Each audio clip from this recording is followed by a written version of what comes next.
So hi everyone, welcome back to the channel. तो आज की वीडियो में हम स्टार्ट करने वाले हैं most important topic of chapter 2 structure of atom का, that is electronic configuration. Electronic configuration को कैसे लिखते हैं ट्राई करेंगे, बहुत सारे प्रीवियस ईयर क्वेश्चंस। तो इस वीडियो में हम समझेंगे इलेक्ट्रॉनिक कॉन्फिगरेशन। अच्छा, जिस भी स्टूडेंट को रूल्स नहीं पता, इलेक्ट्रॉनिक कॉन्फिगरेशन को लिखने के जो रूल्स होते हैं वो नहीं पता, वो ऑलरेडी इसी चैनल पर वीडियो अपलोडेड है, हंस रूल की, ऑफ्बो प्रिंसिपल की, पॉलिस एक्सक्लूजन प्रिंसिपल की, आप वहां से जाकर के चेक कर सकते हैं। तो अब हम स्टार्ट करते हैं how to write electronic configuration. तो स्टार्ट करते हैं विद इलेक्ट्रॉनिक कॉन्फिगरेशन। देखो, इतने सारे एलिमेंट्स होते हैं पीरियोडिक टेबल के अंदर, तो उन एलिमेंट्स की इलेक्ट्रॉनिक कॉन्फ़िगरेशन को कैसे लिखा जाता है वो हम इस वीडियो में समझेंगे। इलेक्ट्रॉनिक कॉन्फ़िगरेशन को लिखने के लिए मेनली दो मेथड्स होते हैं हमारे पास। एक मेथड होता है इस टाइप का, जिसके अंदर s raise to power a, p raise to power b, d raise to power c notation का यूज किया जाता है।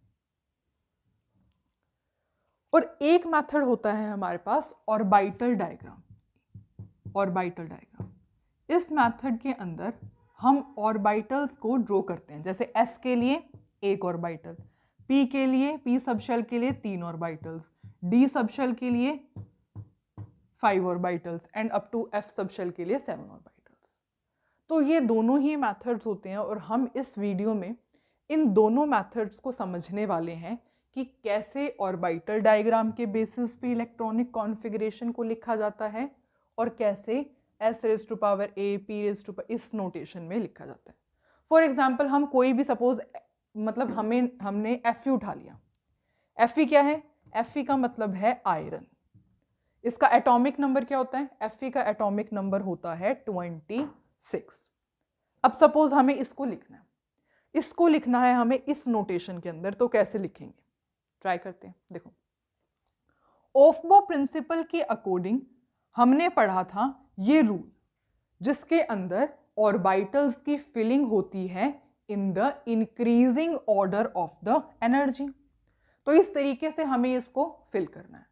तो मतलब हमें 26 इलेक्ट्रॉन्स को इनके अंदर फिल करना है। तो सबसे पहले क्या आएगा? 1s, पहले 1s लिख दिया, उसके बाद 2s, यहाँ देखो 2s, उसके बाद 2p, उसके बाद 3s, उसके बाद यहाँ पे 3s 3p, उसके बाद 4s, उसके बाद 3d, उसके बाद 4p, then 5s, then 4d।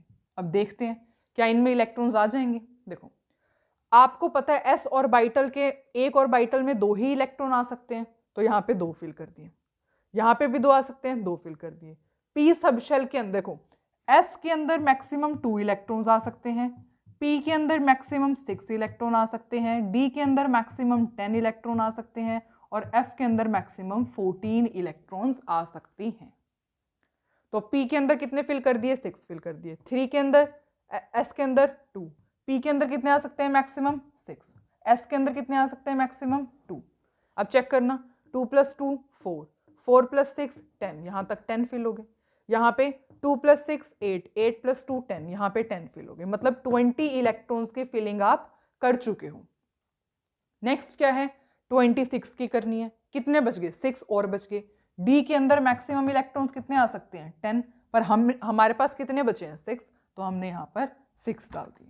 ये क्या हो गया? Fe की इलेक्ट्रॉनिक कॉन्फ़िगरेशन होगी इस नोटेशन के अंदर। ठीक है, अगर आपको चेक करने हैं कि आपने सही लिखा है या नहीं लिखा तो देख लो। 26 इलेक्ट्रॉन्स थे, 2 + 2 4, 4 + 6 10, 2 + 6 8, 8 + 2 10 और प्लस में यहाँ पे 6, ये 20, दैट इज 26 इलेक्ट्रॉन्स आपके फिल हो गए। ठीक है, ओके। तो इस तरीके से हम इलेक्ट्रॉन्स की फिलिंग करते हैं और इलेक्ट्रॉनिक कॉन्फ़िगरेशन को रिप्रेजेंट करते हैं। अब देखो, कुछ बुक्स के अंदर क्या होता है, यह आपने बिल्कुल सही लिखा है। अब कुछ बुक्स में आपको दिखेगा कि यहाँ पे 3D लिखा होगा, 3d6 यहाँ लिखा होगा, 4s2 यहाँ पे लिखा होगा, और ये चीज़ बिल्कुल सेम रहेगी। 1s2, 2s2, 2p6, 3s2, 3p6, ये पूरा का पूरा पार्ट बिल्कुल सेम रहेगा। डिफरेंस कहाँ पे आएगा? यहाँ पे। तो ये दोनों ही इलेक्ट्रॉनिक कॉन्फ़िगरेशन बिल्कुल करेक्ट है। ऐसा क्यों है? ऐसा यहाँ मतलब कुछ बुक्स में ये लिखा होता है, कुछ में ऐसा क्यों होता है?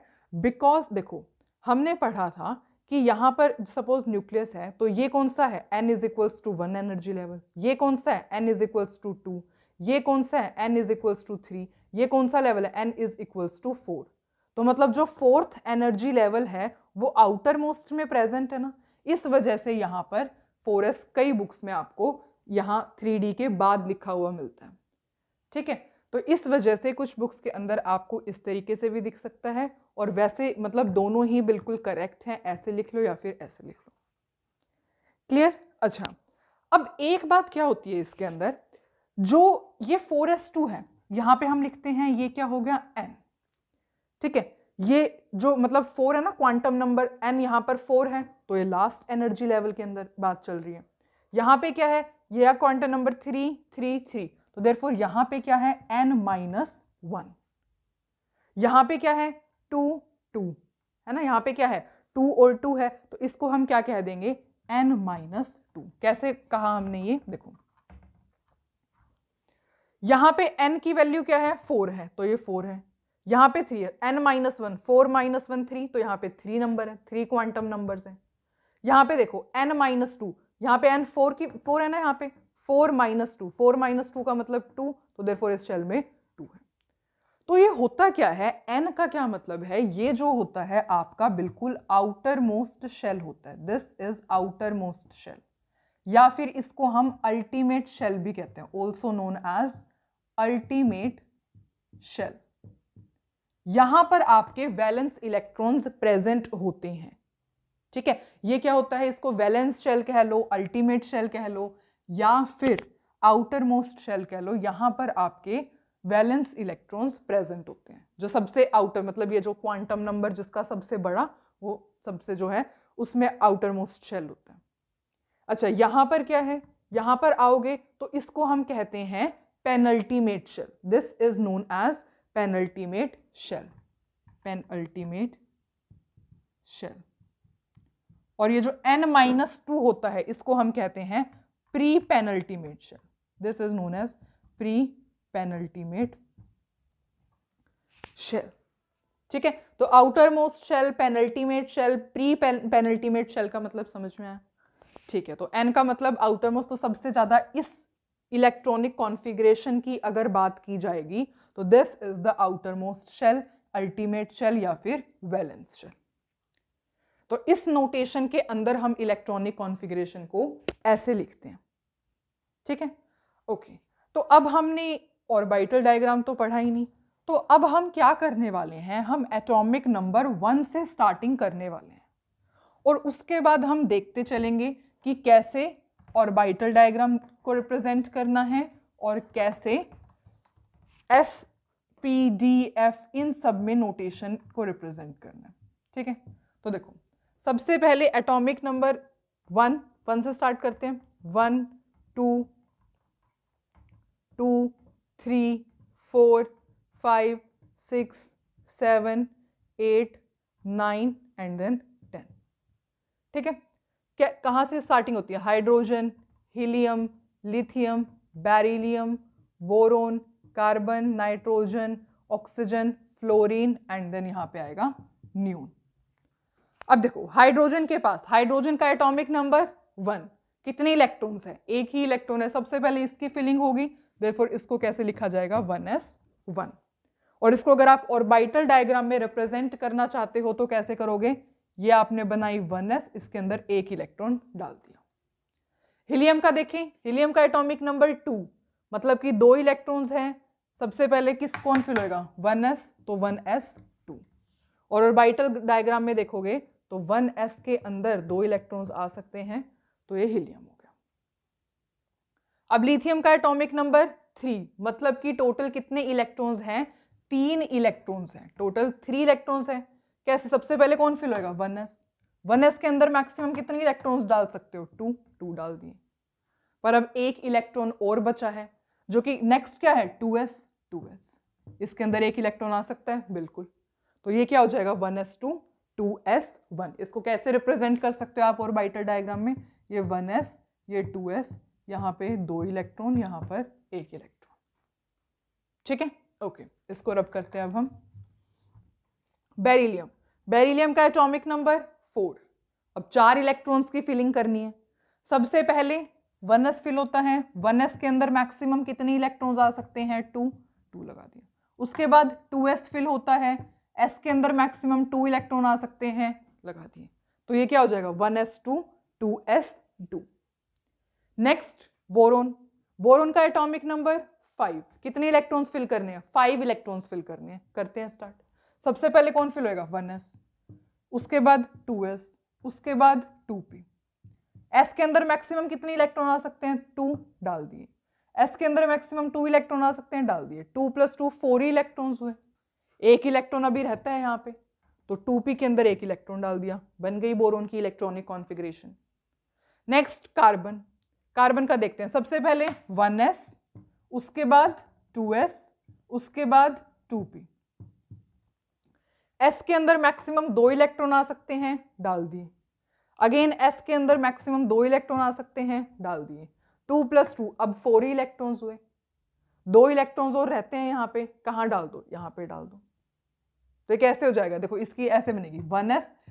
ऑर्बिटल डायग्राम बनाना बहुत इजी होता है, 1s2 2s2 और यहाँ पे आपके p सब शेल को ऐसे रिप्रेजेंट करोगे तो 2p2। ठीक है, ओके। उसके बाद नाइट्रोजन की बात करते हैं। नाइट्रोजन का एटॉमिक नंबर 7, लिखो 1s, सबसे पहले 1s फिल होएगी, फिर 2s, फिर 2p। इलेक्ट्रॉन्स डालना स्टार्ट करो। 1s के अंदर मैक्सिमम 2 इलेक्ट्रॉन आ सकते हैं, s के अंदर मैक्सिमम 2 इलेक्ट्रॉन आ सकते हैं। कितने हो गए, 2 + 2 4 इलेक्ट्रॉन हो गए। टोटल थे कितने, 7, 7 में से 4 गया, 3 इलेक्ट्रॉन्स बचे हैं, तो 3 यहाँ पे डाल दिए। तो ये हो जाएगा, कैसे लिखोगे इसको, इसको कैसे लिखोगे, 1s2 2s2 एंड देन आपने p के अंदर डाले हैं 3 इलेक्ट्रॉन्स, तो ये हो जाएगी नाइट्रोजन की इलेक्ट्रॉनिक कॉन्फ़िगरेशन का orbital diagram, 1s 1s 2s 2p। ठीक है, ओके। अब ऑक्सीजन पर मूव करते हैं। ऑक्सीजन का क्या है, एटॉमिक नंबर 8, स्टार्ट करो। सबसे पहले 1s 2s 2p, 1s 2s 2p। s में मैक्सिमम 2 इलेक्ट्रॉन आ सकते हैं, डाल दिए। s में मैक्सिमम 2 इलेक्ट्रॉन आ सकते हैं, डाल दिए। कितने बचे, 2 + 2 4 तो डाल दिए हमने, 8 थे, 8 में से 4 डाल दिए, 8 - 4 दैट इज 4, 4 यहाँ पर कर दो। और इसको रिप्रेजेंट कैसे करोगे ऑर्बिटल डायग्राम में, ऐसे 1s2 2s2 एंड देन 1 2 3। अब आपको पता है हंट्स रूल आप पढ़ के आए हो, है ना। हंट्स रूल के अकॉर्डिंग क्या होता है, जो p सबशेल, d सबशेल या f सबशेल की ऑर्बिटल्स होती हैं उनमें पेयरिंग तभी स्टार्ट होगी जब वो सिंगली ऑक्यूपाइड होंगी। ठीक है, तो अब आपको इसको ऐसे नहीं लिखना, ऐसे नहीं लिखोगे आप, ये गलत हो जाएगा। पहले सिंगली ऑक्यूपाइड होंगी सबकी सब, उसके बाद ही पेयरिंग स्टार्ट हो पाएगी। तो ये हो गई आपकी ऑक्सीजन की electronic configuration, 1s2 2s2 2p4 और ये ऑक्सीजन का ऑर्बिटल डायग्राम। ठीक है, तो सब आपको पेयरिंग तभी करवानी है जब सिंगली ऑक्यूपाइड करोगे। Clear, okay. फ्लोरीन, फ्लोरीन का एटॉमिक नंबर 9, इलेक्ट्रॉनिक कॉन्फ़िगरेशन यहां से देखो 1s 2s 2p। s के अंदर मैक्सिमम 2 इलेक्ट्रॉन आ सकते हैं, s के अंदर मैक्सिमम 2 इलेक्ट्रॉन आ सकते हैं। 2 + 2 4 इलेक्ट्रॉन तो फिल कर दिए, टोटल कितने थे, 9 में से आपने 4 फिल कर दिए, बचे कितने, 5 इलेक्ट्रॉन। इसमें 5 आ सकते हैं, 5 डाल दिए। कैसे रिप्रेजेंट करोगे इसे ऑर्बिटल डायग्राम में, ऐसे देखो 1s 2s एंड देन पहले सिंगली फिल्ड होगी, उसके बाद टोटल 5 इलेक्ट्रॉन डालने हैं ना, 1 2 3, 3 तो डाल दिए। कितने डालोगे, 2 और रहने हैं, तो 2 और हमने, इस तरीके से बन जाएगा फ्लोरीन का orbital diagram, 1s2 2s2 and 2p5। ठीक है, ओके। अब लास्ट एटॉमिक नंबर क्या रह गया, नियोन। नियोन का यहां लिखते हैं, नियोन का एटॉमिक नंबर 10, लिखो 1s2 2s2 2p। अब देखो स्टार्टिंग से करते हैं, 1s फिल होएगी पहले, फिर 2s फिल होएगी, फिर 2p फिल होएगी। s के अंदर मैक्सिमम 2 इलेक्ट्रॉन आ सकते हैं, डाल दिए। s के अंदर मैक्सिमम 2 इलेक्ट्रॉन आ सकते हैं, डाल दिए। 10 में से 4 इलेक्ट्रॉन डल गए, 10 - 4 बचे कितने, 6। क्या p के अंदर 6 इलेक्ट्रॉन्स आ सकते हैं, ये रहा, p के अंदर 6 इलेक्ट्रॉन आ सकते हैं, डाल दिए। ये हो गई नियोन की electronic configuration 1s2 2s2 2p6। ठीक है, इसको ऑर्बिटल डायग्राम में देखोगे तो कैसे, ये हो गया आपका 1s2, ये हो गया आपका 2s2 और p है, पहले सिंगली ऑक्यूपाइड होंगी सब की सब, उसके बाद हमने पेयरिंग करवा दी, तो ये 1s 2s and then 2p। ठीक है, 1 2 3 4 5 6 7 8 9 10 ही यहाँ पे इसका एटॉमिक नंबर था। तो आपको सिर्फ कुछ नहीं पता होना चाहिए, बस ये देखो, वैसे इलेक्ट्रॉनिक कॉन्फ़िगरेशन के सारे रूल्स पता होने चाहिए जो ऑलरेडी वीडियो अपलोड हो चुकी है। Aufbau principle, Hund's rule of maximum multiplicity, Pauli's exclusion principle, n+l, ये सब हम पढ़ चुके हैं। ठीक है, अब हमारा काम क्या है, इलेक्ट्रॉनिक कॉन्फ़िगरेशन को लिखना।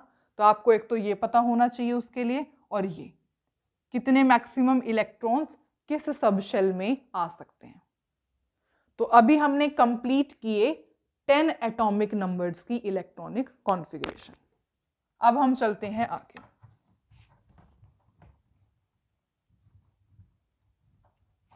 देखो उसके बाद क्या होता है, 11th एटॉमिक नंबर कौन सा होता है, 11 12 13 14 15 16 17 18 and then 19 20।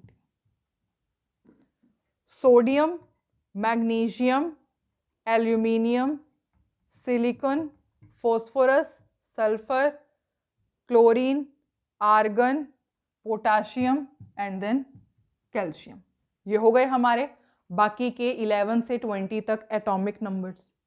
अब इनकी इलेक्ट्रॉनिक कॉन्फ़िगरेशन लिखते हैं। देखो सोडियम का एटॉमिक नंबर 11, कितने इलेक्ट्रॉन्स फिल करने हैं, 11 इलेक्ट्रॉन्स फिल करने हैं, ये रहा। सबसे पहले क्या लिखोगे, 1s 2s 2p, उसके बाद 3s लिख लेते हैं, देखेंगे इलेक्ट्रॉन किस में आएगा। देखो s में मैक्सिमम 2 इलेक्ट्रॉन आ सकते हैं, डाल दिया, s में मैक्सिमम 2 इलेक्ट्रॉन्स डाल दिए। p के अंदर मैक्सिमम कितने इलेक्ट्रॉन आ सकते हैं, 6 इलेक्ट्रॉन्स आ सकते हैं, डाले। अब कितने हो गए, 2 + 2 4, 4 + 6 10, यहां तक आप 10 इलेक्ट्रॉन्स को फिल कर चुके हो। एक इलेक्ट्रॉन रह गया, यहां का एक इलेक्ट्रॉन रह गया, तो उसे कहां फिल करो, यहां पे फिल कर दो। तो 1s2 2s2 2p6 3s1, ये किसकी हो जाएगी, सोडियम की इलेक्ट्रॉनिक कॉन्फ़िगरेशन हो जाएगी। मैग्नीशियम का देखो, again 1s 2s 2p 3s, कितने इलेक्ट्रॉन्स, 12 इलेक्ट्रॉन्स डालने हैं। इसमें मैक्सिमम 2 आ सकते हैं, इसमें मैक्सिमम 2 आ सकते हैं, p के अंदर मैक्सिमम 6 आ सकते हैं। कितने हो गए, 2 + 2 4, 4 + 6 10, 10 इलेक्ट्रॉन्स हो गए। कितने रह गए, 12 में से 10 तो आपने फिल कर दिए, 2 रह गए, s के अंदर 2 आ सकते हैं, ये हो गया। अगेन एल्यूमिनियम, देखो अब आपको ये पता लग गया है कि यहां तक तो 10 इलेक्ट्रॉन हो ही रहे हैं, है ना, 2 + 2 4, 4 + 6 10, तो यहां तक तो 10 इलेक्ट्रॉन्स हो रहे हैं, तो ये तो हम ऐसे ही लिखते हैं, 1s2 2s2 2p6, ये हमने ऐसे ही लिखा। अब आगे देखते हैं, 10 इलेक्ट्रॉन्स यहां तक फिल हो गए हैं। अब हमें 3 इलेक्ट्रॉन्स और फिल करने हैं, तो यहां पे क्या है 3s, और उसके बाद क्या फिल होएगी 3p। s के अंदर मैक्सिमम कितने इलेक्ट्रॉन्स आ सकते हैं, 2 इलेक्ट्रॉन आ सकते हैं, डाल दिए। उसके बाद अब यहां तक कितने इलेक्ट्रॉन हो गए, 12 इलेक्ट्रॉन्स हो गए ना, 12 इलेक्ट्रॉन्स हो गए। फिल करने थे 13, 12 कर चुके हैं, 1 इलेक्ट्रॉन रह गया, यहां पे डाल दिया। तो ये क्या हो गया, एल्यूमिनियम की electronic configuration, that is 1s2 2s2 2p6 3s2 3p1। अब सिलिकॉन का चेक करूं, आपको पता ही है कि यहां तक तो 10 होंगे, 1s2 2s2 2p6, ये हमने लिख दिए, यहां तक हमारे 10 इलेक्ट्रॉन्स कंप्लीट हो चुके हैं। अब आगे चलते हैं, इसके बाद क्या फिल होएगा, यहां से 3s 3p 3s and then 3p। s के अंदर मैक्सिमम 2 इलेक्ट्रॉन आ सकते हैं, लिख दिए। कितने हो गए, 10 इलेक्ट्रॉन्स ये, 2 इलेक्ट्रॉन्स ये, 10 + 2 12 इलेक्ट्रॉन्स डल चुके हैं। 14 में से आप 12 इलेक्ट्रॉन्स डाल चुके हो, कितने रह गए, 2 इलेक्ट्रॉन्स रह गए, यहां रख दो। ये क्या हो जाएगा, 1s2 2s2 2p6 and then ये 3s2 3p2, सिलिकॉन की हो जाएगी। अब फॉस्फोरस का देखते हैं, अगेन 1s2 2s2 2p6, तो आपका हो ही गए 10 इलेक्ट्रॉन। उसके बाद क्या आएगा 3s 3p, 3s यहां से रब करते हैं 3p। 15 में से आपने 10 डाल दिए, रह गए 5। s के अंदर मैक्सिमम कितने इलेक्ट्रॉन्स आ सकते हैं 2 डाल दिए। अब कितने हो गए 10 + 2 12 इलेक्ट्रॉन्स डाल चुके हो। 15 में से 12 इलेक्ट्रॉन्स डाल चुके हो, बचे 3 इलेक्ट्रॉन्स, वो कहां डालोगे इसके अंदर डाल दिए। तो ये क्या हो जाएगी atomic number 15 that is phosphorus की इलेक्ट्रॉनिक कॉन्फ़िगरेशन हो गई। अगेन सल्फर का लिखो 1s2 2s2 2p6 तो एज इट इज रहेगा, क्यों क्योंकि इसमें 10 इलेक्ट्रॉन तो होते ही हैं। अब 3 उसके बाद 3s 3p 4s 3s 3p 4s, s के अंदर मैक्सिमम 2 इलेक्ट्रॉन आ सकते हैं, ठीक है। अब कितने हो गए टोटल इलेक्ट्रॉन 10 + 2 12 आप डाल चुके हो, टोटल 16 थे, 16 में से आप 12 डाल चुके, कितने बचे 4 इलेक्ट्रॉन रह गए, वो यहां पे फिल कर दो, इसकी कोई जरूरत नहीं होगी। तो ये कितने हो गए, अब ये सारे के सारे जो हैं 2 + 2 4 6 + 4 10 10 + 2 12 12 + 4 दैट इज 16 इलेक्ट्रॉन्स आप डाल चुके हो सल्फर में, क्योंकि पी के अंदर मैक्सिमम 6 आ सकते हैं ना इलेक्ट्रॉन्स, इस वजह से। अब क्लोरीन का चेक करूं, अगेन 1s2 2s2 2p6 तो एज इट इज रहेगा, इसमें तो 10 इलेक्ट्रॉन होते हैं, है ना, ओके। उसके बाद क्या है 3s 3p 3s 3p 3s 3p, s के अंदर मैक्सिमम 2 इलेक्ट्रॉन डाल सकते हो। अब कितने हो गए चेक करो 10 इलेक्ट्रॉन्स यहाँ 2 इलेक्ट्रॉन्स यहाँ 12 इलेक्ट्रॉन्स फिल कर चुके हो। टोटल थे 17 इलेक्ट्रॉन्स, जिसमें से 12 इलेक्ट्रॉन्स आप ऑलरेडी फिल कर चुके हो, बचे कितने 5 इलेक्ट्रॉन जो आप यहाँ पे डाल सकते हो। तो ये क्या हो जाएगी this is the electronic configuration of chlorine, है ना, क्योंकि P के अंदर मैक्सिमम 6 इलेक्ट्रॉन्स आ सकते हैं। अब आर्गन का ट्राई करते हैं, अगेन 1s2 2s2 2p6, ये हमने एज इट इज हमें पता है यहाँ 10 इलेक्ट्रॉन होते हैं, कैमरे में दिख रहा है ना, यस ठीक है। तो 10 इलेक्ट्रॉन तो हमने फिल कर दिए। अब आगे कौन फिल होगा 3s 3p 3s और 3p यहां लिखा। P के अंदर मैक्सिमम इलेक्ट्रॉन आ सकते हैं 2, तो यहां आप कितने हो गए देखो चेक करो 10 + 2 12 इलेक्ट्रॉन्स डाल चुके, 18 इलेक्ट्रॉन्स थे आपके पास टोटल इसका एटॉमिक नंबर 18 है, 18 इलेक्ट्रॉन्स थे जिसमें से आप 2 इलेक्ट्रॉन्स डाल चुके हो। 18 - 2 सॉरी 2 नहीं 12 इलेक्ट्रॉन्स डाल चुके हो आप, 10 + 2 12, 18 इलेक्ट्रॉन्स थे 12 इलेक्ट्रॉन्स आप डाल चुके हो, कितने बचे 6 इलेक्ट्रॉन्स बचे। क्या P सब शेल के अंदर 6 इलेक्ट्रॉन्स आ सकते हैं, यस P सब शेल के अंदर 6 इलेक्ट्रॉन्स आ सकते हैं, यहाँ 6 करो फिल, और यहाँ ये हुई आपकी एटॉमिक नंबर 18 की भी इलेक्ट्रॉनिक कॉन्फ़िगरेशन कंप्लीट। क्या लिखा 1s2 2s2 2p6 3s2 3p6। I hope आपको समझ में आ रहा है कैसे आपको इलेक्ट्रॉनिक कॉन्फ़िगरेशन को लिखना है ना, ओके। अब हम बात करते हैं 19 20 के आगे से, 18 तक हो गया हमारा।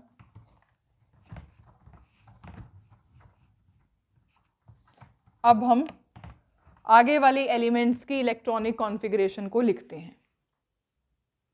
अब फिल करते हैं इनको। पोटेशियम का एटॉमिक नंबर 19 करो फिल। सबसे पहले 1s2 2s2 2p6 1s2 2s2 2p6 तो हमने एज इट इज रखा। देखो इसमें 10 इलेक्ट्रॉन है और 10 इलेक्ट्रॉन्स की फिलिंग तो करनी है, तो ये तो चलेगा ही, इतना पोर्शन तो आपका चल ही रहा है, तो इसको हम ऐसे अब ऐसे ही लिख देते हैं कि ये तो जो 1s2 2s2 2p6 है ये तो आपका यहाँ तक कंटिन्यू रहेगा, ठीक है 10 इलेक्ट्रॉन है ना, ओके।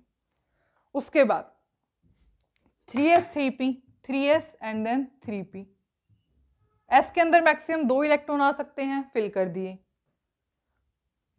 कितने रह गए 10 यहां हो गए 2 यहां हो गए, 19 में से आपने कितने फिल कर दिए 12, 19 में से आप 12 फिल कर चुके हो, कितने बचे 19 माइनस में 12 7 बचे, पर P के अंदर तो सिर्फ 6 ही आ सकते हैं, कैमरे में दिख तो रहा है ना 6 ही आ सकते हैं।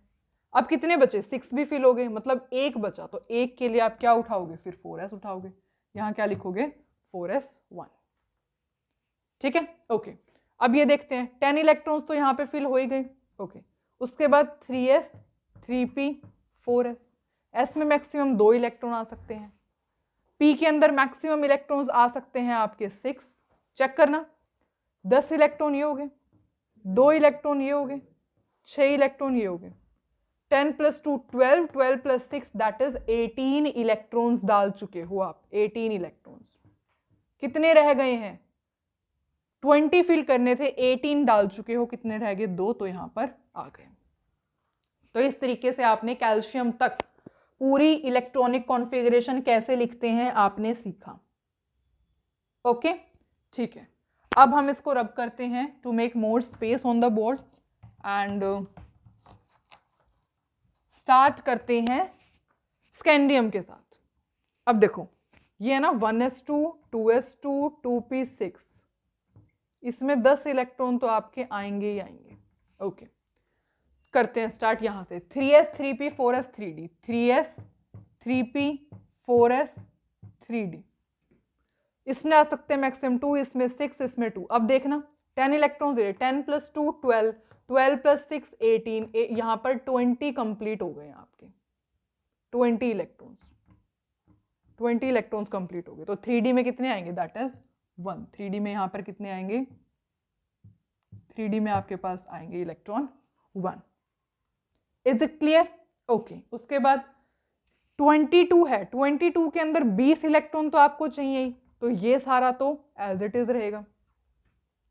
अब कितने? 20 इलेक्ट्रॉन्स फिल कर चुके, 2 इलेक्ट्रॉन्स होना रहे हैं, तो यहां पे क्या आ जाएगा? 3d2।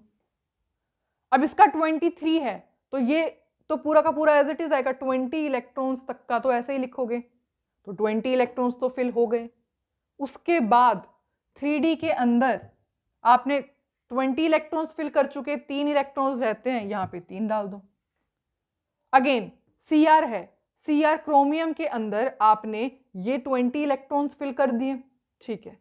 कितने रहे? 24 में से 20 इलेक्ट्रॉन्स फिल कर दिए, कितने रहे? दैट इज 4 इलेक्ट्रॉन रहे, तो आप ये लिख दोगे 3d4, जो कि हो जाएगी गलत।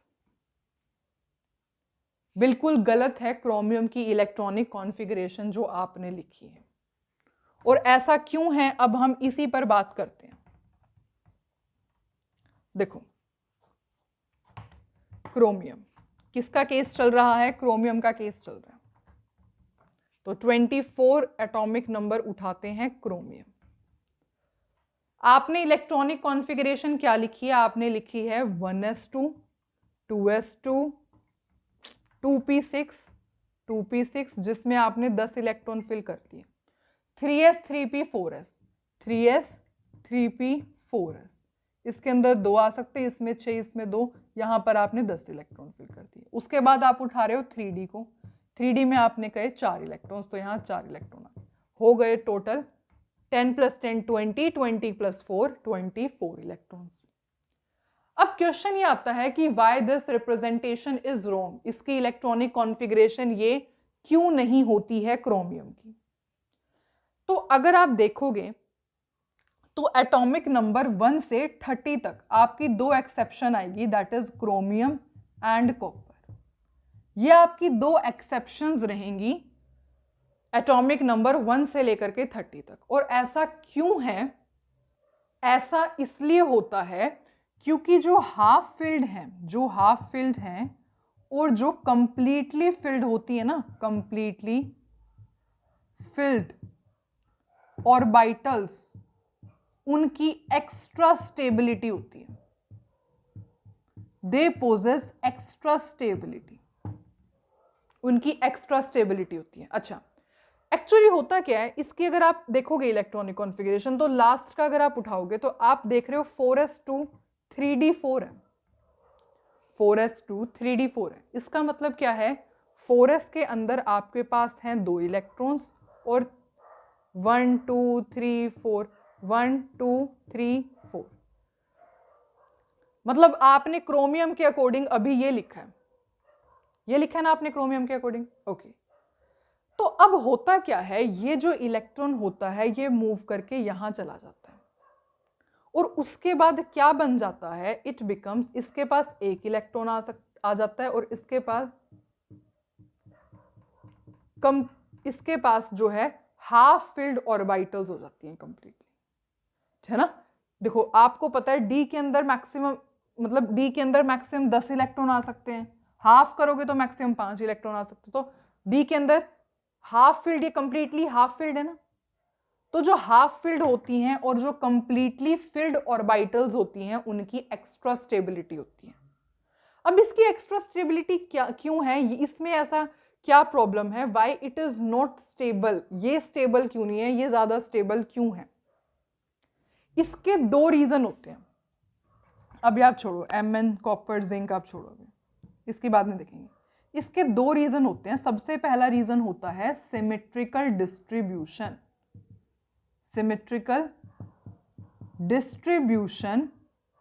सिमेट्रिकल डिस्ट्रीब्यूशन ऑफ इलेक्ट्रॉन, और दूसरा रीजन होता है एक्सचेंज एनर्जी का, जो आपकी एनसीईआरटी बुक में बहुत अच्छे से एक्सप्लेन किया हुआ है। देखो यहां पर ये सिमेट्रिकली डिस्ट्रीब्यूटेड नहीं है, पर सिमेट्रिकल डिस्ट्रीब्यूशन में क्या होता है, या तो ये हाफ फिल्ड हो जाए या ये कंप्लीटली फिल्ड हो जाए, तो वो सिमेट्रिकल अरेंजमेंट बन जाएगी।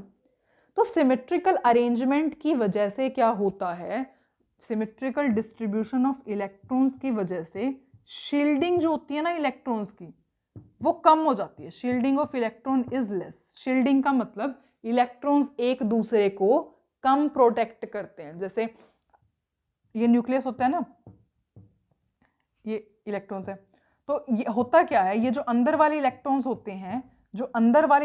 होते हैं वो बाहर वाले इलेक्ट्रॉन्स को न्यूक्लियस की इफेक्ट से प्रोटेक्ट करते हैं।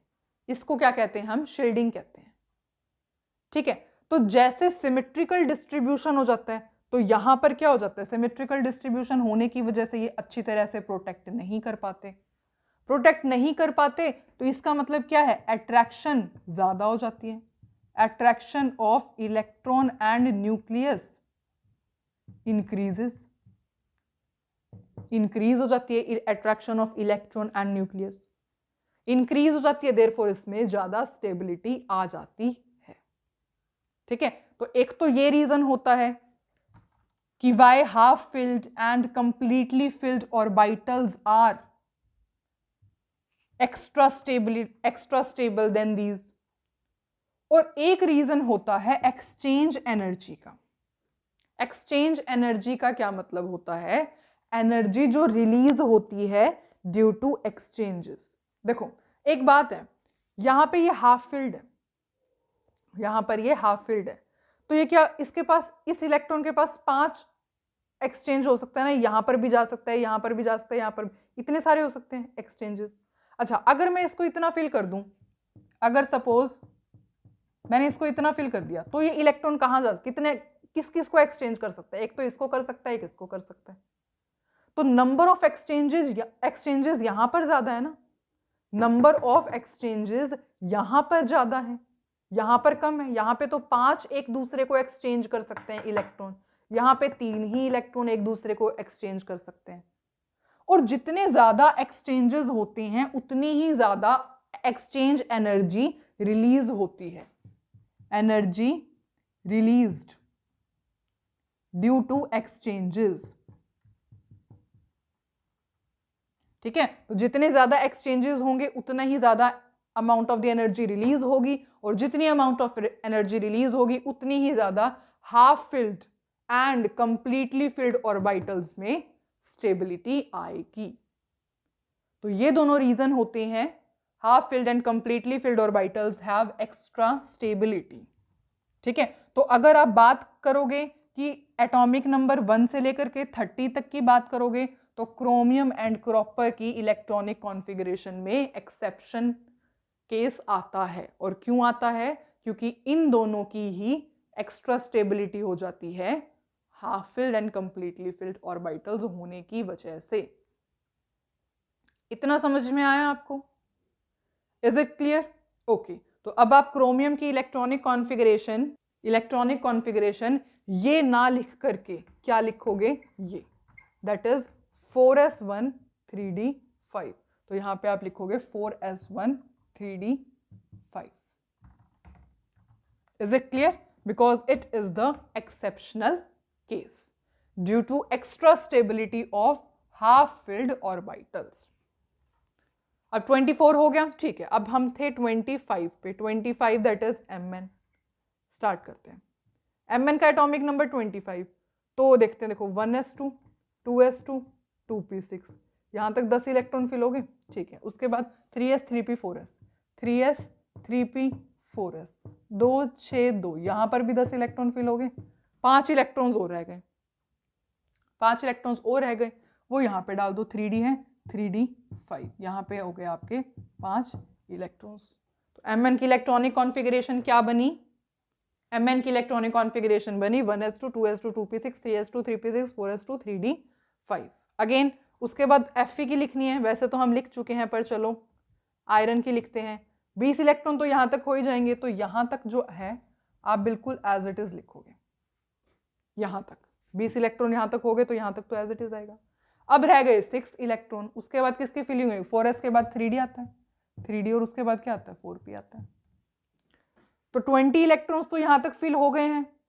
6 इलेक्ट्रॉन्स और रहते हैं. d के अंदर मैक्सिमम कितने आ सकते हैं? 10. तो यहाँ 6 फिल कर दो, तो ये इसकी हो जाएगी. अच्छा, कोबाल्ट की देखो 27 के है ये कोबाल्ट. कोबाल्ट का क्या केस है देखते हैं. अगेन यहां तक तो 20 इलेक्ट्रॉन्स की तो फिलिंग हो ही चुकी है. यहां क्या लिख दोगे? 3d7 आ जाएगा. उसके बाद है निकल. तो 28 का क्या है? 28 का है आपके पास निकल. अगेन 20 इलेक्ट्रॉन्स की फिलिंग यहां पर हो चुकी है. 3d8 आ जाएगा. उसके बाद है कॉपर. 29 पे है copper.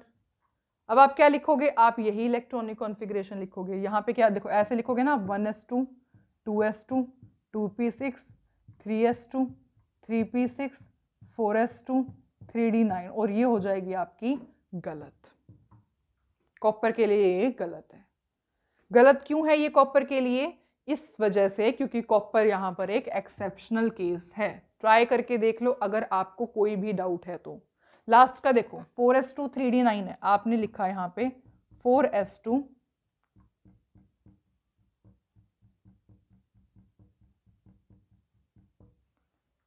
4s2 3d9 4s2 3d9 आपने लिखा यहाँ पर. अब होगा क्या? ये एक इलेक्ट्रॉन जंप करके यहां चला जाएगा. यहां चला जाएगा और क्या बन जाएगा? अब ये बन जाएगी ऐसे.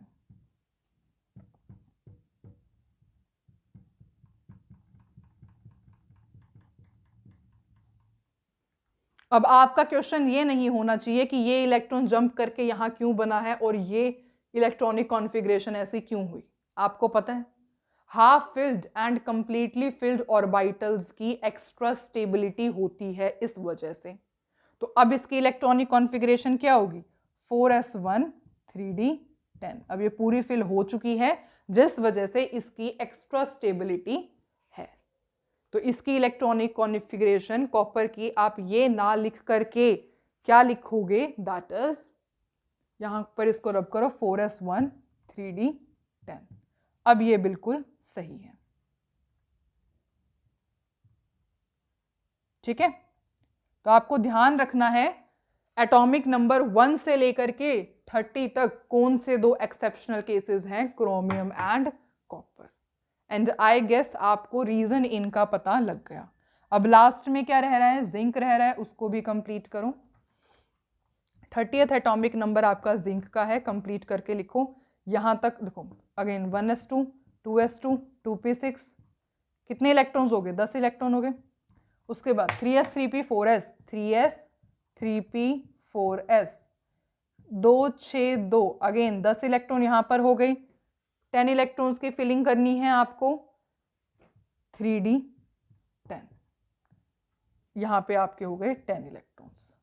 तो जिंक की इलेक्ट्रॉनिक कॉन्फ़िगरेशन क्या बनी? 1s2 2s2 2p6 3s2 3p6 4s2 3d10. यहाँ पे 10 electrons 10 electrons 10 electrons. I guess आपको इलेक्ट्रॉनिक कॉन्फ़िगरेशन कैसे लिखते हैं अब अच्छे तरीके से आ गया है. And do not forget the exceptional cases. कौन कौन से हैं जल्दी से बताओ? Chromium and copper. क्लियर इतना? तो अगर आपको 1 से 30 तक इलेक्ट्रॉनिक कॉन्फ़िगरेशन लिखनी आ गई है, तो अब हमारा काम है कुछ क्वेश्चंस को सॉल्व करने का। तो अब हम कुछ क्वेश्चंस देखेंगे, उनको सॉल्व करेंगे। इलेक्ट्रॉनिक कॉन्फ़िगरेशन कैसे लिखी जाती है, कॉम्पिटिटिव लेवल ऑफ एग्जाम्स में प्रीवियस ईयर क्वेश्चंस कैसे आए हुए हैं, करते हैं ये क्वेश्चंस। देखो सबसे पहला क्वेश्चन है number of 2p electrons having spin quantum number s is equals to -12 कितने होंगे। 2p के इलेक्ट्रॉन्स, देखो आपको पता है आप 2p को ऐसे दिखाओगे और आपको पता है p सब शेल के अंदर मैक्सिमम 6 इलेक्ट्रॉन आ सकते हैं, ये रहे 6 इलेक्ट्रॉन्स लिख दिए हमने। तो ये कह रहे हैं कि कितने नंबर ऑफ 2p इलेक्ट्रॉन्स हैं जिनका spin s is equals to -12 होगा। आपको पता है कि इसमें से हाफ का स्पिन, देखो एक का ये +12 -12 +12 -12 +12 -12 ऐसे होता है ना, एक का स्पिन +12 फिर -12 +12 माइनस प्लस माइनस, इस तरीके से होता है। तो कितने इलेक्ट्रॉन्स हैं जिनका स्पिन -12 है, दैट इज 1 2 3, 3 इलेक्ट्रॉन्स ऐसे हैं जिनका स्पिन -12 है। क्लियर? ओके, नेक्स्ट क्वेश्चन पे मूव करें। ठीक है, जिनको क्वांटम नंबर्स नहीं आता, जिनको quantum numbers n l m l s इन सब के बारे में नहीं पता, मैंने ऑलरेडी KY केमिस्ट्री के चैनल पर ही, इसी चैनल पर वीडियो अपलोड की हुई है, go and check from there. वो बहुत अच्छी डीपली एक्सप्लेनेशन है, आपको वहां से सब समझ में आ जाएगा। ठीक है, ओके। अब यहां पर आते हैं क्वेश्चन पर। Z इज इक्वल्स टू 24, अभी आपने पढ़ा किसका होता है, क्रोमियम का होता है, क्रोमियम का होता है ये तो है ना। ओके, क्या Cr लिख देती हूँ, Cr का होता है। ठीक है, number of electrons with L is equals to 1, देखते हैं L इज इक्वल्स टू 1। आपको पता है L 0 1 2 3 मतलब S P D F। L जब 1 के इक्वल होता है तो कौन सा सबशेल होता है, P सबशेल होता है। P सबशेल होता है ना, L जब 1 के इक्वल होता है तो P सबशेल होता है। ठीक है, इसका मतलब बात की किसकी की जा रही है, P सबशेल की बात की जा रही है। अब हमें ऐसे बताना है कि नंबर ऑफ इलेक्ट्रॉन्स जो P सबशेल के अंदर होंगे उसकी बात करनी है हमें।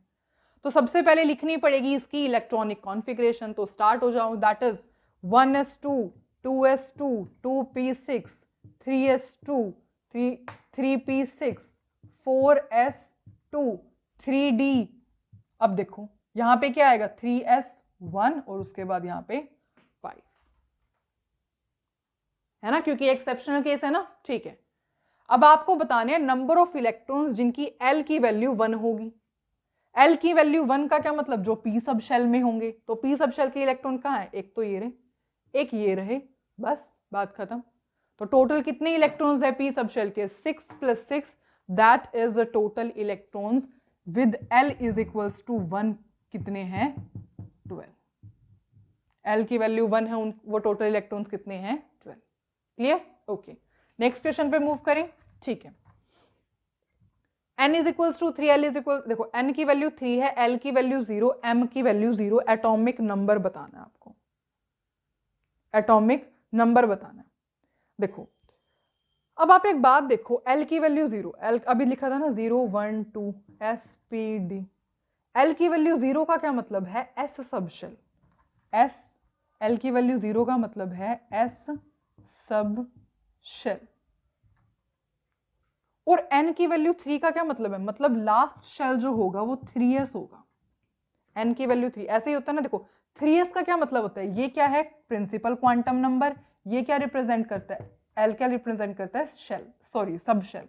ठीक है, ये हमने ऑलरेडी क्वांटम नंबर्स वाली वीडियो में बहुत डिटेल्ड इसकी एक्सप्लेनेशन सीखी है, क्या होता है सब कुछ हमने वहां पढ़ा हुआ है।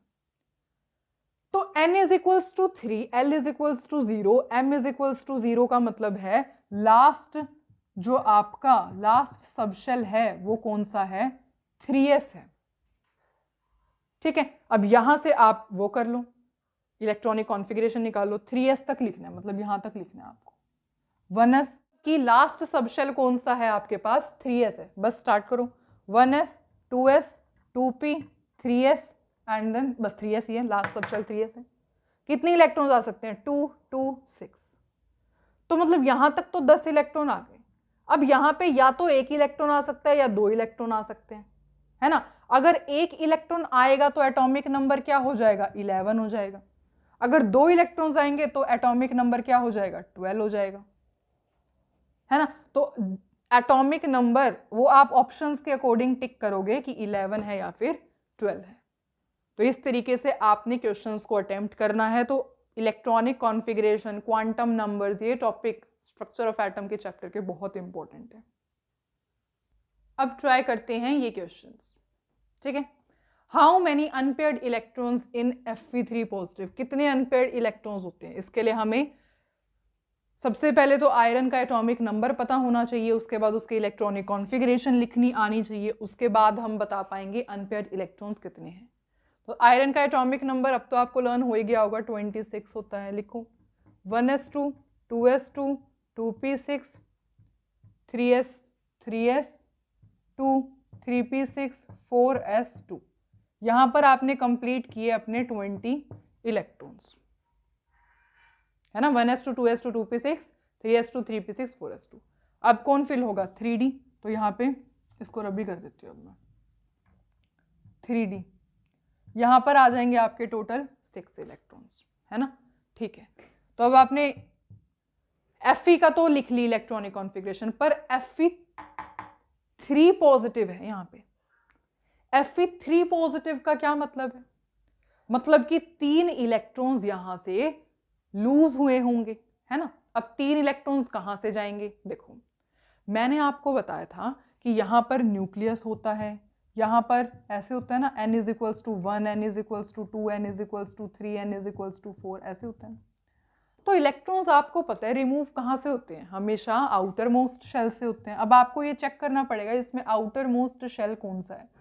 4s है ना। 4s है क्यों? क्योंकि इसका क्वांटम नंबर 4 है, जो कि एनर्जी लेवल के बेसिस पे सबसे लास्ट में आएगा, 4s है ना। तो Fe3 पॉजिटिव बनाना है, 3 इलेक्ट्रॉन लूज करने हैं, 2 इलेक्ट्रॉन्स तो जाएंगे यहां से, क्योंकि यहां पर 4s है, बाहर है ना 4s, इस वजह से n इज इक्वल्स टू 4 बाहर होता है, तो ये बाहर वाला इलेक्ट्रॉन है। तो 3 इलेक्ट्रॉन लूज करने हैं, तो सबसे पहले 2 इलेक्ट्रॉन्स तो जाएंगे यहां से, उसके बाद अंदर वाला कौन सा है? 3, उसके बाद जाएंगे यहां से। ये sp-d ऐसे ही अरेंज होती है। तो एक इलेक्ट्रॉन बचा, वो जाएगा यहां से, तो यहाँ पे कितने बच जाएंगे? 5। तो ये किसकी हो जाएगी? Fe3 पॉजिटिव की electronic configuration. Is it clear? Okay, अब आपने इलेक्ट्रॉनिक कॉन्फ़िगरेशन लिख ली। अब आपको बताना है कितने अनपेयर्ड इलेक्ट्रॉन है। ये पेयर्ड है, ये पेयर्ड, ये पेयर्ड, ये अनपेयर्ड है।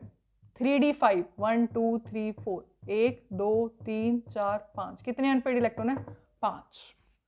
तो यहाँ पे अनपेयर्ड इलेक्ट्रॉन्स टोटल कितने हैं? That is equals to 5।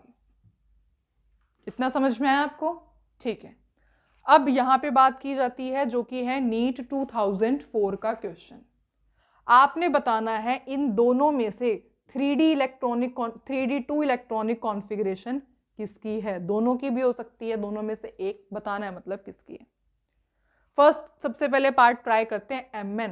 Manganese का एटॉमिक नंबर 25, इलेक्ट्रॉनिक कॉन्फ़िगरेशन लिखना 1s2 2s2 2p6, हो गए 10 इलेक्ट्रॉन। उसके बाद 3s 3p 4s 3s 3p 4s 2 6 2, हो गए 10 इलेक्ट्रॉन। अब रह गए 5 इलेक्ट्रॉन जो 3d में आएंगे, 3d5, हो गए 25 इलेक्ट्रॉन्स, बिल्कुल हो गए। पर आपको यहां Mn5 पॉजिटिव बनाना है। Mn5 पॉजिटिव कैसे आएगा? Mn5 पॉजिटिव कैसे बनेगा? ठीक है, देखो 5 इलेक्ट्रॉन्स यहाँ पे। अब आपको पता ही है न्यूक्लियस है, यहाँ पे ऐसे होते हैं n is equals to 1, n is equals to 2, n is equals to 3, n is equals to 4, है ना, ऐसे ही होता है ना। तो आपको पता है आउटर मोस्ट शेल से इलेक्ट्रॉन हमेशा जाते हैं। तो आपको लिखनी है Mn5 पॉजिटिव की, Mn5 पॉजिटिव। तो 5 इलेक्ट्रॉन निकालने हैं, तो सबसे पहले किस में से जाएंगे? n इज इक्वल्स टू 4 वाले में से जाएंगे। n इज 4 कहाँ है? 4 ये रहा। सबसे पहले तो इसमें से गए, कितने इलेक्ट्रॉन्स गए? 2 इलेक्ट्रॉन्स इसमें से चले गए। अब बच गए 3 इलेक्ट्रॉन्स। अब 3 इलेक्ट्रॉन्स को भी रिमूव करना है, तो वो कहां से जाएंगे? n इज इक्वल्स टू 3 वाले में से। 3 कहाँ है? 3 यहाँ पर भी है, यहाँ पर भी है, यहाँ पर भी है। पर आपको पता है सबसे ज्यादा न्यूक्लियस के पास S होती है, फिर P होती है, फिर D होती है, फिर F होती है। सबसे ज्यादा न्यूक्लियस के पास S, उसके बाद P दूर होती है, फिर D, फिर F, है ना, ऐसे होती है ना, S P D F। Nucleus के सबसे पास कौन है? S है। तो इलेक्ट्रॉन्स कहाँ से निकलेंगे? आउटर मोस्ट से निकलते हैं। F तो यहाँ पे है ही नहीं, तो कहाँ से निकलेंगे? D से निकलेंगे। कितने निकलेंगे? 3 निकलेंगे। तो 3 यहाँ से गए, यहाँ कितने रहेंगे? 2 इलेक्ट्रॉन्स आएंगे। तो Mn5 पॉजिटिव की इलेक्ट्रॉनिक कॉन्फ़िगरेशन क्या बन गई? ये बन गई। क्या इसकी 3d2 इलेक्ट्रॉनिक कॉन्फ़िगरेशन है? बिल्कुल, Mn5 पॉजिटिव की 3d2 इलेक्ट्रॉनिक कॉन्फ़िगरेशन ही है। ठीक है, तो इसकी तो है। अब इसकी है या नहीं है आप मुझे ये चेक करके बताओगे। मैं आपको वेनेडियम का एटॉमिक नंबर बता देती हूँ। वेनेडियम का एटॉमिक नंबर होता है 23। आप मुझे ये क्वेश्चन सॉल्व करके बताओगे कि इसकी इलेक्ट्रॉनिक कॉन्फ़िगरेशन 3d2 है या फिर नहीं है। कमेंट सेक्शन के अंदर आप आंसर मुझे लिख के बताओगे। इतना समझ में आया? और ये क्वेश्चन नीट 2004 में आया हुआ था। ऐसे और भी पार्ट्स थे, मतलब आपको एक पार्ट समझ में आ गया तो आप बाकी कोई अटेम्प्ट खुद कर सकते हो। ठीक है, ओके, और क्वेश्चंस ट्राई करते हैं। अब बात करते हैं इन क्वेश्चंस की। सबसे पहले आपको इलेक्ट्रॉनिक कॉन्फ़िगरेशन लिखनी है Cl पॉजिटिव की। लिखना स्टार्ट करो बस जल्दी से। क्लोरीन का एटॉमिक नंबर 17 लिखो। 1s2 1s2 2s2 2p6, तो 10 इलेक्ट्रॉन्स आ ही जाएंगे इसमें। ओके, रह गए 7 इलेक्ट्रॉन्स फिल करने हैं। 3s3p 3s3p, इसमें 2 आ जाएंगे, इसमें 5 आ जाएंगे। हो गए 17 इलेक्ट्रॉन्स, बिल्कुल हो गए। पर आपको क्लोरीन का काम नहीं है, आपको Cl पॉजिटिव का काम है। Cl पॉजिटिव का क्या मतलब है? एक इलेक्ट्रॉन गया होगा। अब एक इलेक्ट्रॉन कहां से गया होगा? ये न्यूक्लियस होता है, ये n = 1, ये n = 2, ये n = 3। ठीक है, ओके। अब एक इलेक्ट्रॉन गया होगा, तो एक इलेक्ट्रॉन Cl पॉजिटिव का कहां से गया होगा? 3 का है, यहाँ पे 3 है, यहाँ पे 3 है। मतलब या तो S में से जाएगा या P में से जाएगा। आपको पता है न्यूक्लियस के पास होती है ये, S तो न्यूक्लियस के पास होती है, P न्यूक्लियस से दूर होता है, तो इसी में से जाएगा, है ना। तो एक इलेक्ट्रॉन कहां से गया? एक इलेक्ट्रॉन जाएगा, कहां से जाएगा? P में से ही जाएगा, क्योंकि P न्यूक्लियस से दूर होती है। तो ये क्लोरीन का है, यहाँ पे इन दोनों में से ही जाना था इलेक्ट्रॉन। कहां से जाएगा? यहाँ से एक इलेक्ट्रॉन गया, कितने गए? 3p4। तो ये किसकी हो गई? Cl पॉजिटिव की इलेक्ट्रॉनिक कॉन्फ़िगरेशन हो गई। पर आपको ऑर्बिटल डायग्राम बताना है। Orbital diagram, orbital diagram represent कर दो, कोई बात नहीं, वो तो बहुत इजी होता है। 1s2 2s2 2p 2p, देखो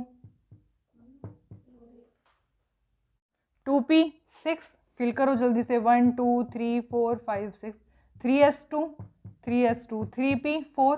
पहले सिंगली ऑक्यूपाइड, उसके बाद पेयरिंग। कैसे बना लूं? पहले सिंगली ऑक्यूपाइड, उसके बाद स्टार्ट होगी पेयरिंग। तो ये हो गई Cl पॉजिटिव की इलेक्ट्रॉनिक कॉन्फ़िगरेशन। इतना क्लियर है आपको? 1s2 2s2 2p6 3s2 3p4। अच्छा जी, अब नेक्स्ट क्वेश्चन ट्राई करते हैं, जो कि आया हुआ था PMT 2007 में। Maximum number of electrons in the atom that can have n = 4, ml = 1। देखो n = 4 का क्या मतलब है? 4 लिखा है यहाँ पे। ml नहीं है यहाँ पर,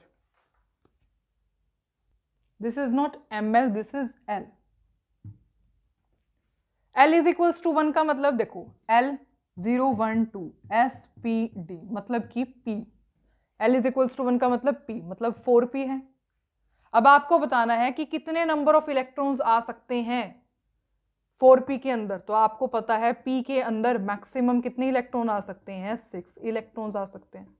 तो देयरफॉर आंसर क्या हो गया यहाँ पर? 6 इलेक्ट्रॉन्स मैक्सिमम फिल हो सकते हैं किसमें? 4p के अंदर। ठीक है, तो ये हमारा है लास्ट क्वेश्चन जिसको हम सॉल्व करने वाले हैं। इलेक्ट्रॉनिक कॉन्फ़िगरेशन गिवन है, आपको बताने हैं कितने अनपेयर्ड इलेक्ट्रॉन्स हैं। देखो 1s2 s के अंदर तो 2 ही ऑर्बिटल आ सकते, 2 ही इलेक्ट्रॉन आ सकते हैं। s S2 2 ही इलेक्ट्रॉन आ सकते हैं, 1s हो गया, 2s हो गया।